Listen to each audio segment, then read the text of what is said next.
how to buy, we are gonna make it token. So this token came under the symbol of WAGMI.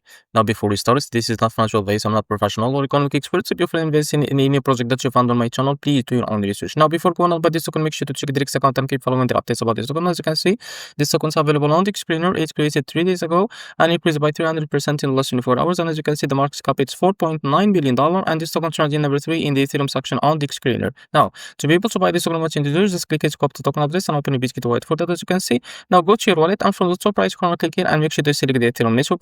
Click on this plus icon and paste the token in the search bar.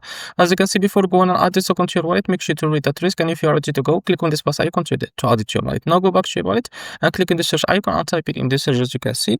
So WAGMI, as you can see, so this is, now click on it. Now click here on swap, and from the top you can select the token that you want to buy with, for example USDT, and now you can type how much you want to buy, and this is how much you will be able to receive. Now here click on swap and you will be able to buy this token. So this is how to buy WAGMI token. If you found this video helpful, please like and subscribe. See you next video.